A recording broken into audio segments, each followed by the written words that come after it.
Today I am going to discuss the questions of the poem Amanda. आज मैं Amanda कविता के questions और उसके आंसर्स को डिस्कस करने जा रहा हूँ। इसका पहला क्वेश्चन है, how old do you think Amanda is? Amanda कितने साल की है? आपको क्या लगता है कि अमेंडा कितने साल की है? I think she may be between 10 and 12। मुझे लगता है कि वह 10 या 12 साल की होगी। How do you know this? आपको ये बात कैसे पता है कि वो 10 या 12 साल की होगी? Because she is a school going girl and we know it because her mother ask her to finish her homework. हम ऐसा इसलिए जानते हैं क्योंकि इसकी माँ जो है उसको अपना स्कूल का जो काम है वो पूरा करने के लिए कहती है। And our next question is, who do you think is speaking to her? तुम्हें क्या लगता है कि अमेंडा के साथ या उसके साथ कौन बात कर रहा था? I think her mother is speaking to her. मुझे लगता है कि उसकी माँ उसके साथ बोल रही है।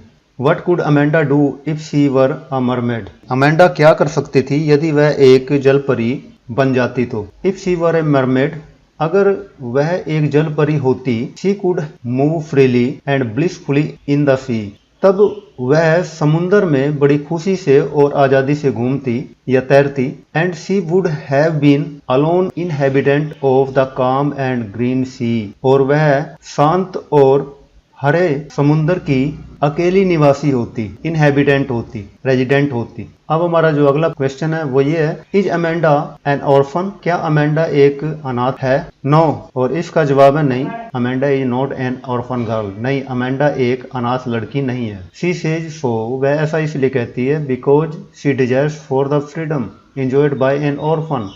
वह अनाथ अपने आप को इसलिए बताती है क्योंकि उसकी इच्छा जो है एक अनाथ बच्चे की तरह आज़ादी को इंजॉय करने की है।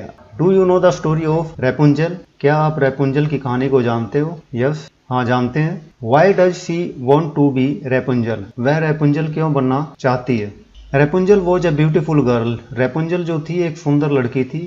Who was free from all worries, जो सभी चिंताओं से मुक्त थी। And lived in a tower, और एक टावर में रहती थी। She wants to be Rapunzel, वह रेपुंजल बनना चाहती because she wants the same freedom and peaceful life, क्योंकि वह रेपुंजल जैसी आजादी और जीवन में शांति चाहती है। What does the girl yearn for? What does this poem tell you about Amanda?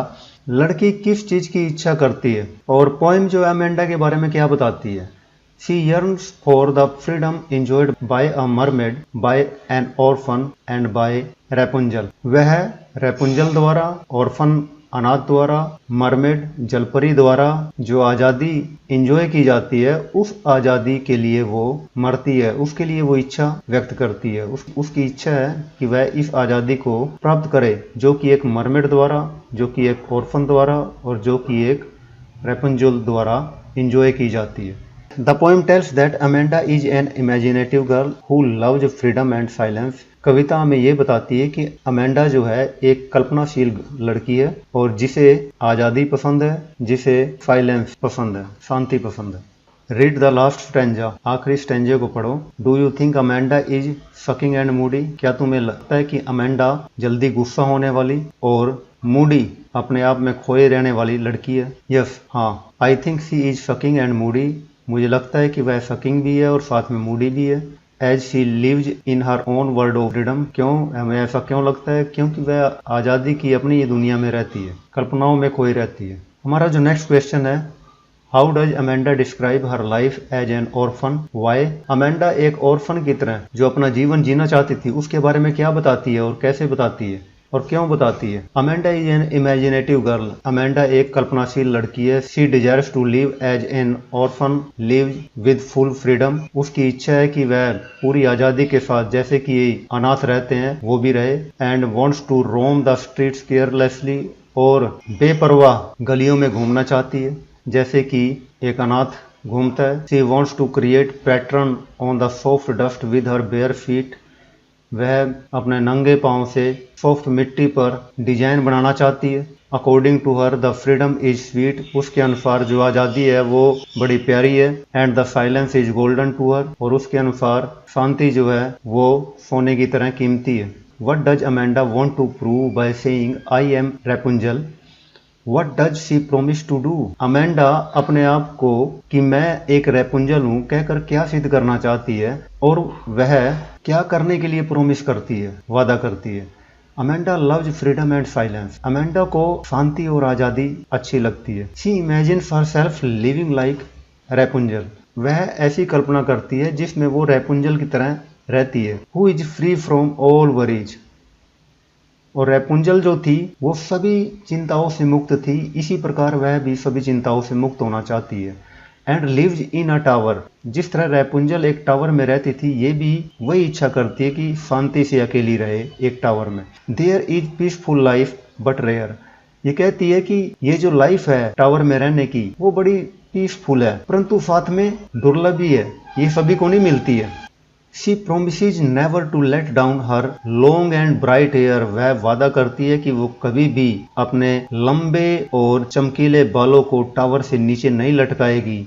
हमारा अगला प्रश्न है, what is the central idea of the poem Amanda. Amanda जो कविता है इसका जो सेंट्रल आइडिया है वो क्या है। अमेंडा कविता के जो सेंट्रल आइडिया है वह यह है कि children have their own strange habits. बच्चों की अपनी अजीब आदतें होती हैं। And some of them is liked by their parents. और उनमें से कुछ उनके माँ बाप द्वारा पसंद की जाती हैं। And some of them is not liked by their parents. और उनमें से कुछ ऐसी भी होती हैं जिसे उसके माँ बाप पसंद नहीं करते हैं। That is why they frequently ask them to mend them. इसीलिए वो बार बार अपने बच्चों को उन आदतों को सुधारने के लिए कहते हैं। The poem suggests that small children are very imaginative. ये जो कविता है ये सुजेस्ट करती है छोटे बच्चे जो हैं वो बड़े इमेजिनेटिव कल्पनाशील होते हैं। एंड क्रिएटिव, और साथ में वो बड़े क्रिएटिव होते हैं। They should be given freedom. उनको आज़ादी मिलनी चाहिए। Who was Rapunzel. रेपुंजल कौन थी। Rapunzel was a golden haired girl. Rapunzel जो थी एक सुनहरे बालों वाली लड़की थी। She was free from all worries of life. वह जीवन की सभी चिंताओं से मुक्त थी। She lived in a tower. वह एक टावर में रहती थी। What does the speaker ask Amanda not to do to her nails. Speaker Amanda से अपने नाखूनों के बारे में क्या नहीं करने के लिए कहता है। The speaker asks Amanda not to bite her nails. Speaker Amanda से अपने नाखूनों को दांतों से ना काटने के लिए कहता है।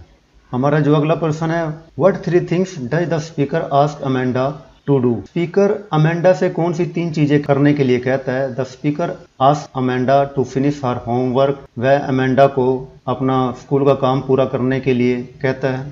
क्लीन हर रूम, और उसे अपना कमरा साफ करने के लिए कहता है। और साथ में क्लीन हर शूज, अपने शूज को भी साफ करने के लिए कहता है। She is advise not to bite her nails. और साथ में उसे ये भी सलाह दी जाती है कि वह अपने नाखूनों को ना काटे। हमारा जो अगला प्रश्न है वह यह है कि स्पीकर अमेंडा को कौन सी 3 चीजें नहीं करने के लिए कहता है। The speaker ask Amanda not to bite her nails. Speaker Amanda को अपने नाखूनों को ना काटने के लिए कहता है। नॉट टू ईट चॉकलेट्स, उसे चॉकलेट खाने से भी मना करता है। Not to bend her shoulders, और उसे अपने कंधों को ना झुकाने के लिए कहता है। एंड नॉट टू सर्क, और उसे ये भी कहता है कि वो बार बार मूडी ना बने, एंग्री ना बने, चेहरे पर स्माइल रखे। हमारा अगला प्रश्न है, what is Amanda prohibited to eat why. अमेंडा को कौन सी चीज़ खाने से मना की जाती है और क्यों की जाती है। Amanda is prohibited to eat chocolates. Amanda को चॉकलेट खाने से मना किया जाता है, रोका जाता है। बिकॉज ऑफ द ईटिंग, क्योंकि इसे खाने से she may get pimples on her face और स्किन। क्योंकि इसे खाने से उसके चेहरे पर या उसकी स्किन पर पिंपल्स, मुहासे होने की संभावना है, तो इसलिए उसको रोका जाता है। वीडियो अच्छी लगे तो चैनल को सब्सक्राइब करें, बेल आइकॉन को दबाएं, लाइक करें, कमेंट और शेयर करें।